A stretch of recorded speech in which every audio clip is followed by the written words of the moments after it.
নমস্কাৰ আপোনালোক সকলোকে মোৰ YouTube channel DP info in গাইডৰ এই গুৰুত্বপূৰ্ণ ভিডিঅ'টোলৈ স্বাগতম জনাইছোঁ। ছাত্ৰসকল, শিক্ষা বিভাগৰ তৰফৰ পৰা জাৰি কৰা এটা অত্যন্ত গুৰুত্বপূৰ্ণ নিৰ্দেশনা ইনফৰমেশ্যনখিনি এই ভিডিঅ'টোত আপোনালোকক চমুকৈ জনাবলৈ চেষ্টা কৰিম। আশা কৰিছোঁ আপোনালোকে ভিডিঅ'টো শেষলৈকে চাই ইনফৰমেশ্যনখিনি ভালদৰে জানি ল'ব। লগতে ভিডিঅ'টো প্ৰতিগৰাকী শিক্ষক বন্ধু বান্ধৱীৰ লগত শ্বেয়াৰ কৰিব যাতে সকলোৱে এই বিষয়ে জ্ঞাত হ'ব পাৰে। তেনেহ'লে আহকচোন ভিডিঅ'টোৰ মূল কথাখিনিলৈ আগবাঢ়োঁ। ছাত্ৰসকল, যোৱা 19 আগষ্ট 2025 তাৰিখে ডাইৰেক্টৰ অফ এলিমেণ্টাৰী এডুকেশ্যনৰ ডাইৰেক্টৰ সুৰঞ্জনা সেনাপতি বাইদেৱে প্ৰতিখন জিলাৰ ডিষ্ট্ৰিক্ট এলিমেণ্টাৰী এডুকেশ্যন অফিচাৰসকললৈ এখন অত্যন্ত গুৰুত্বপূৰ্ণ চিঠি প্ৰেৰণ কৰিছে আৰু সেইখনৰ ছাবজেক্টটো হৈছে submission of proposal for reorganisation of administrative structure of education blocks with revised development blocks. ইয়াত দুটা ৰেফাৰেঞ্চ নাম্বাৰ উল্লেখ কৰি দিছে, যি দুটা 5/7/2025 আৰু 7/8/2025 তাৰিখৰ হয়।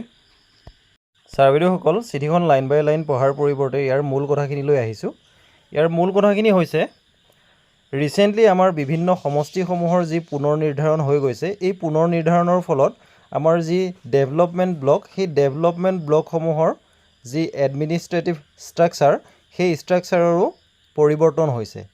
এতিয়া অসম চৰকাৰৰ তৰফৰ পৰা এই যি PNRD বিভাগৰ সংশোধিত উন্নয়ন খণ্ডসমূহ, এই উন্নয়ন খণ্ডসমূহৰ সৈতে সংগতি ৰাখি শিক্ষা খণ্ডসমূহৰ প্ৰশাসনিক গাঁথনি, যি এডমিনিষ্ট্ৰেটিভ ষ্ট্ৰাকচাৰ, ইয়াৰো পুনৰ সংগঠিত কৰাৰ প্ৰস্তাৱ এটা গ্ৰহণ কৰা হৈছে। আৰু এই সম্পৰ্কত শিক্ষা বিভাগৰ তৰফৰ পৰা এই বিশেষ লেটাৰখন প্ৰতিখন জিলালৈ প্ৰেৰণ কৰা হৈছে আৰু ইয়াত কোৱা হৈছে যে PNRD বিভাগৰ সংশোধিত উন্নয়নসমূহৰ সৈতে সংগতি ৰাখি শিক্ষা খণ্ডসমূহৰ যি প্ৰশাসনিক গাঁথনি, এই প্ৰশাসনিক গাঁথনি পুনৰ সংগঠিত কৰাৰ প্ৰস্তাৱ সম্পৰ্কীয় যিসমূহ তথ্য, সেই তথ্যসমূহ এটা বিশেষ ফৰ্মেট ইয়াত এনক্ল'জ কৰি দিয়া হৈছে আৰু সেই তথ্যসমূহ অহা 25 আগষ্ট 2025 তাৰিখৰ আগতেই দাখিল কৰিবৰ কাৰণে কোৱা হৈছে। এতিয়া এই ডেভেলপমেণ্ট ব্লকসমূহৰ লগত এডুকেশ্যনেল যি ব্লক, সেই ব্লকসমূহৰ যি ৰিঅৰ্গেনাইজ কৰাৰ সিদ্ধান্ত গ্ৰহণ কৰা হৈছে।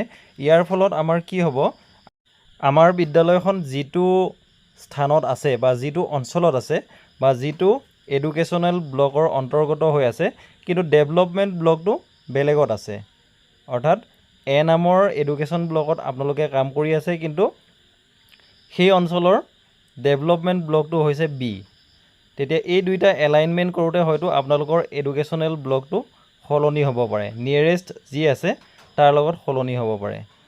যিদৰে আমাৰ সমষ্টিসমূহ পুনৰ নিৰ্ধাৰণ কৰাৰ সন্দৰ্ভত এই পৰিৱৰ্তন দেখা গৈছিল, যে আগতে মৰিগাঁও সমষ্টি আছিল, কিন্তু মৰিগাঁও সমষ্টিৰ একেবাৰে সীমামূৰীয়াখিনি আপোনাৰ লাহৰীঘাটত পৰি গ'ল, তেনেধৰণৰ হৈছে। গতিকে ছাত্ৰসকল, এই গুৰুত্বপূৰ্ণ কথাখিনি এই ভিডিঅ'টোৰ জৰিয়তে আপোনালোকক চমুকৈ জনাবলৈ চেষ্টা কৰিলোঁ। এই সন্দৰ্ভত যদি আপোনালোকৰো কিবা মত আছে তেনেহ'লে অনুগ্ৰহ কৰি কমেণ্ট বক্সত কমেণ্ট কৰিব আৰু ভিডিঅ'টো প্ৰতিগৰাকী শিক্ষক বন্ধুৱে যাতে লাভ কৰিব পাৰে তাৰ বাবে ভিডিঅ'টো শ্বেয়াৰ কৰিব। ধন্যবাদ।